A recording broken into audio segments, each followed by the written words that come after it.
संसद के दोनों संसद गृह से 145 सांसदों को सस्पेंड करने के विरोध में भरूच जिला कांग्रेस द्वारा भी विरोध प्रदर्शन किया गया। संसद के दोनों गृह से 145 इतने सांसदों को सस्पेंड करने के विरोध में भरूच जिला कांग्रेस द्वारा भी विरोध प्रदर्शन किया गया। जाहिर सी बात है कि संसद के दोनों गृह से कांग्रेस और विपक्ष के 145 सांसदों को सस्पेंड करने का देश भर में आक्रोश फूट निकला है। जहां भरूच जिला कांग्रेस समिति द्वारा भी स्टेशन विस्तार में डॉक्टर बाबा साहेब अम्बेडकर की प्रतिमा के पास लोकतंत्र बचाओ के प्ले कार्ड्स और सरकार के खिलाफ सूत्रोच्चार लगाते हुए रैली स्वरूप विरोध प्रदर्शन जारी किया था। जहां पुलिस और कार्यकर्ताओं के बीच तू मेमे और घर्षण के बीच आखिरकार कई आगेवानों की पुलिस ने अटकायत की थी।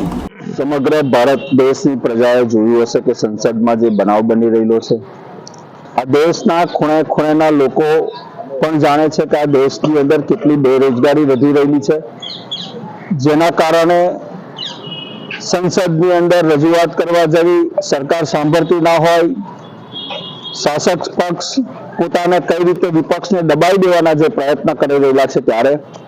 142 થી વધારે સાંસદોને જ્યારે સસ્પેન્ડ કરવામાં આવેલા હોય ત્યારે સમગ્ર દેશની અંદર, સમગ્ર રાજ્યની અંદર અને આજે ભરૂચ જિલ્લા કોંગ્રેસ સમિતિ દ્વારા પણ એનો ઉગ્ર વિરોધ પ્રદર્શન કરવામાં આવેલું છે। સરકાર પોલીસને આગળ રાખીને કોંગ્રેસનો કાર્યકર્તા કઈ રીતે અવાજ ના ઉઠાવી શકે એવા તમામ પ્રયત્ન કરવામાં આવી રહેલા છે, ત્યારે એનો ઉગ્ર આજે વિરોધ કરીએ છીએ। આવનાર દિવસની અંદર પ્રજાના પ્રશ્નો ઉઠાવવાનો કોંગ્રેસ પક્ષે નક્કી કરેલ છે કે દરેક પક્ષોને સાથે રાખીને ભાજપ સરકાર જે રીતે કરી રહેલી છે એની સામે કઈ રીતે દેખાવો કરે, ધારણા પ્રદર્શન કરે, આવનાર દિવસની અનેક કાર્યક્રમો કોંગ્રેસ દ્વારા કરવામાં આવશે।